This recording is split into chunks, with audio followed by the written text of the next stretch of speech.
Today on Clearing the Clutter Inside and Out, we're talking about whose voice is that? Is it your voice criticizing you or someone else's? Do you regularly hear your voice or that of a parent, teacher, friend, society? How do you release that little voice that isn't yours? Learn how to clear some mental clutter as we continue this month focusing on 10-minute decluttering tips.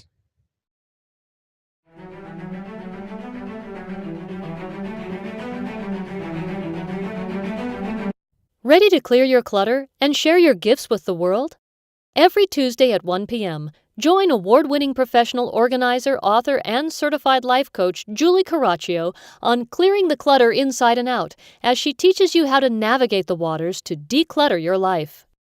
Julie Coraccio destroys the box and examines clutter in all areas: physical, mental, emotional, spiritual, energetic, relationships, health, finances, and more.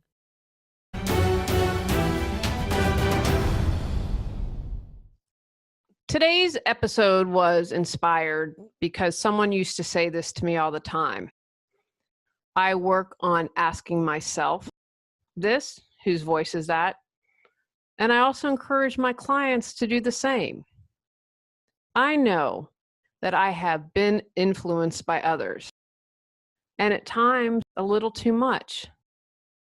Honestly, I still struggle with fighting and spending time with someone's voice who has been in my head way too much.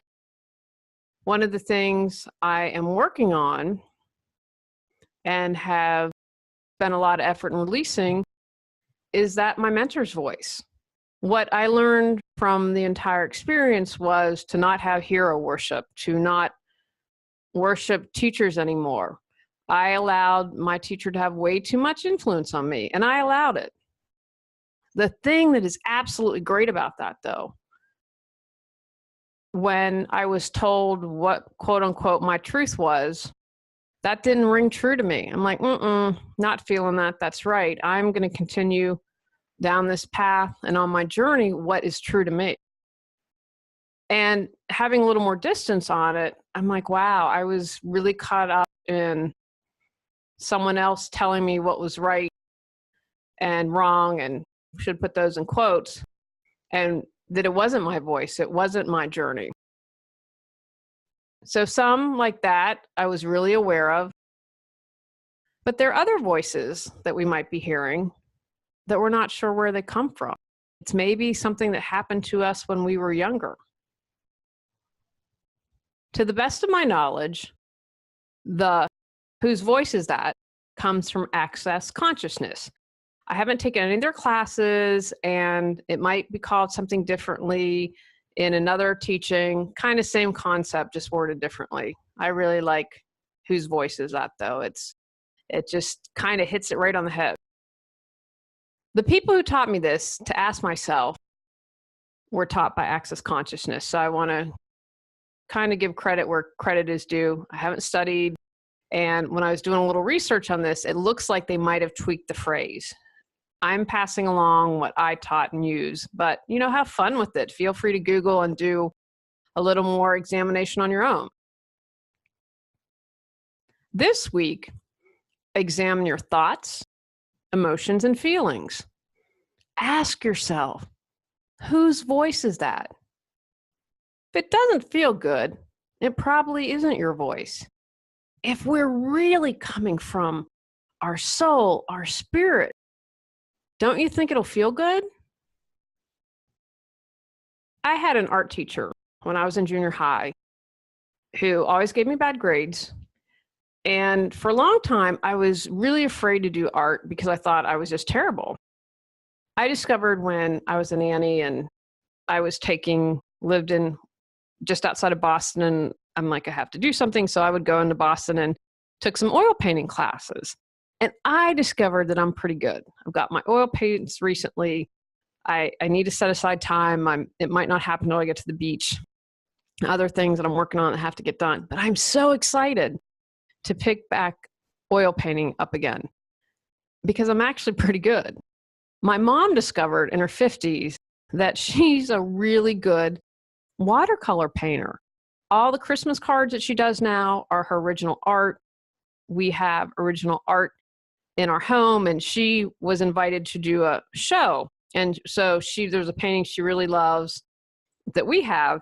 And she said, can you box it up, send it to me, and I'll return it. And Tony's like, make sure we get it back. That's my favorite painting. My mom has continued to grow in her art, and it's awesome to see. And that's something that I want to get back into. So I had to overcome the voice of a junior high art teacher saying, you know what, you kind of stink. And be like, you know what, I'm actually pretty good. And if I got some instruction, I know I could do even more.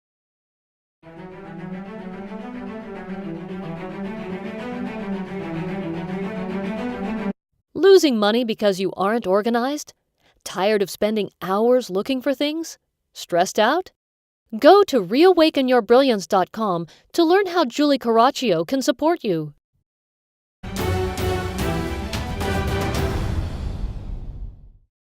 Do you have something similar in your life where the voice is not yours?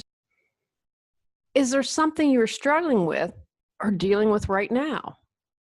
Something you're critical about? That might be a good place to start to practice. When you discover it isn't your voice, return to the sender with love.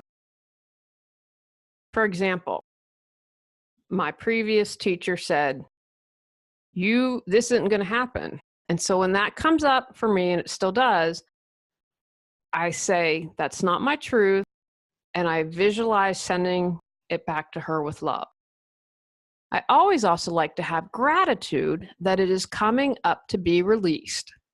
I say something like, I'm grateful that this has come up so I can heal and move forward. It doesn't really matter whose voice it is. Now, in the past, I would have wanted to examine the heck out of this. I'm going to encourage you to not go down that road to discover whose voice it is. Because in the end, does it really matter? What is important is that you heal and release the thoughts, feelings, and emotions that do not belong to you. Now, if it's really important to you, take the time to figure it out. There are always layers, though, so it might be someone else's voice and not who you first think it is. And my main reason for suggesting not spending time on figuring out whose voice it is, I don't want you to go down a rabbit hole and get sidetracked and spend all this time trying to figure out, well, who said this to me, if it's going to stop you from healing and moving forward. Because sometimes we can get stuck in the story and then we don't move forward. Pay attention if you are picking up the feelings of others. For example, you could be in a great mood and then your negative coworker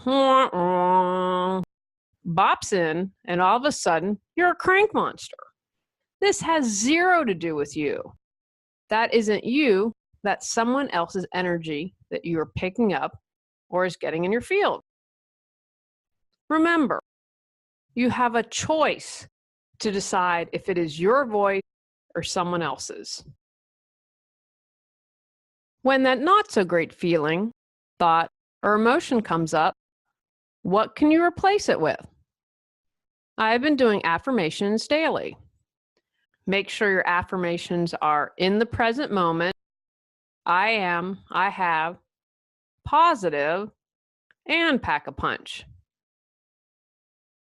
In addition to the affirmations, you can return to center with love. You can have gratitude in that moment. Check out episode 159, Destroying Your Doubt, from January 2017, if you could use a little more support. Take actions from today's podcast. Spend the next week monitoring your feelings, emotions, and thoughts. When a negative or unpleasant thought comes up, ask, whose voice is that? If it's not your voice, Return to center with love and have gratitude. Pay attention when taking on emotions and feelings and thoughts of others in the present. Replace the thoughts, emotions, and feelings that aren't yours with affirmations or whatever rings true to you. On our next episode, we're talking about forgiveness. Go out, clear the clutter to create the life you choose, deserve, and desire. Ready to live a more joyful and fulfilling life? Sign up for our newsletter and receive a free copy of 10 Steps to Clearing Clutter Inside and Out. Learn more at reawakenyourbrilliance.com. If you enjoyed today's episode, please rate and review Clearing the Clutter Inside and Out. See you next Tuesday at 1 p.m.